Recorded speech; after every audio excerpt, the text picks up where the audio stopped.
Президент России не требовал немедленного увольнения учителей. Президент России не мог требовать, чтобы это было быстро, зимой людей выгоняли на улицу. Президент России привлек внимание к важной проблеме, что 20 лет происходило то, и вдруг прокуратура Татарстана переориентировалась по приказу из Москвы и стала требовать немедленных действий. Это страшно. То есть национальный вопрос, он очень тонкий вопрос. Национальность – это внутреннее дело человека, об этом не кричат. И нельзя не принимать здесь быстрых действий и резких шагов.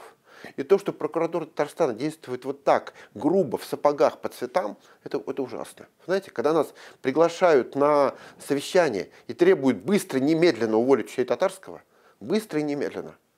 Когда я встаю, и когда большинство людей боятся что-то сказать. После совещания ко мне подходят люди и говорят: спасибо, что хоть ты это говоришь. То есть, не знаю, мне стыдно за то, что наши якобы правоохранительные органы, это те самые правоохранительные органы, я про прокуратуру говорю, которые звонят мне сейчас, и благодаря тому, что вот у нас есть вот такой вот кубок, посмотрите, лучшая школа Республики Татарстан, они пытаются устроить к нам своих детей, устроить по блату, устроить слева.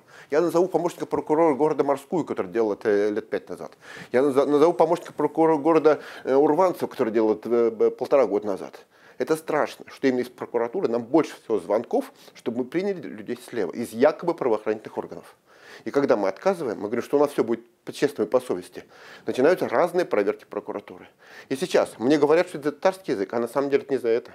На самом деле это за то, что в нашей школе живут по совести. Это чрезвычайно важная вещь.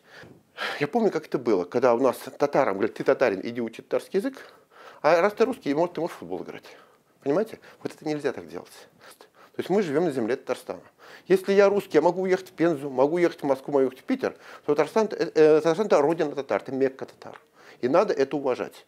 Я не говорю, что у нас хороший учебник, а, скажем, плохие учебники татарского. Это правда.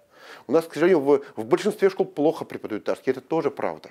То есть надо ставить во главу угла качественное преподавание, чтобы делать это красиво и хорошо. Так, чтобы эти 20 лет не так бездарно прошли, как вот следующие 20 лет, как вот эти прошли, когда у многих людей воспитана не любовь к татарскому языку. Надо воспитывать любовь к татарскому языку. Постоянно идут. Вот буквально сегодня мне принесли очередное письмо. Вот сегодняшнее письмо, сейчас его найду, наверное. Вот. От 21 ноября принесено сегодня. Уважаемый Павел Анатольевич, в исполнении требований прокуратуры в статьей такой-то просим представить следующие документы. Это список документов. Начальник отдела РАНО Загреда Закирова. Вот. Тут несколько дней назад был прокурор. Вы знаете, почему это происходит? Потому что прокуратура быстренько взяла под козырек и якобы проверила все школы. Но это неправда. Когда, согласно закону о прокуратуре, о проверке, они должны предупреждать, нас не предупреждали. Согласно закону, согласно этическим принципам, нельзя говорить неправду. Это согласно Библии и Корану. Нельзя врать.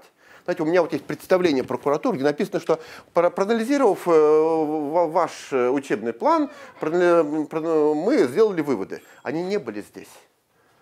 Они не видели нашего учебного плана, потому что волею судьбы наш учебный план находится только здесь. Я принес показать его в РАНО.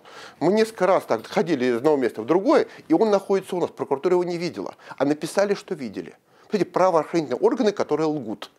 Ну как можно верить таким людям? Это страшно. Когда приходит прокурор суда и без стука открывает мужской туалет. Говорит: открывайте им немедленно все помещения. Когда приходит прокурор и входит в спальню девочек и фотографирует, прошу прощения, трусики и лифчики. Разве это можно делать? Входить в жилье. Это нарушение неприкосновенности жилища. Это уголовное дело. Я думаю, прокуратуру отмажут. И все как-то так это пройдет мимо. Но это нельзя делать. Это место, где люди живут. Как можно требовать разговаривать с маленькими детьми в отсутствии их родителей? То есть прокуратура не имеет права говорить с детьми, вот когда рядом нет взрослого, кто может его защитить и помочь. То есть это уже ужасные вещи. То есть вот это вот быстрое, немедленное исполнение, чтобы тебя похвалили, дали очередную звездочку на погоны, это страшно. Но люди боятся за свое место, боятся за своих детей. Мы знаем, что бывает, когда люди идут против системы. Я уже привык не бояться. Так уж получилось, что меня увольняли 3 раза с этого места и 3 раза восстановили на этом месте. Мне сказали, что есть несколько вариантов. Мне сказали, что на меня заводят дело. В прокуратуре мне сказали буквально позавчера о том, что там разные исходы. Либо штраф, либо дисквалификация на полгода, либо закрытие школы до 90 дней. То есть я думаю, что суд придет к другому мнению. Я думаю, это будет надолго. Я думаю, через несколько месяцев будет лучше. Я в это верю.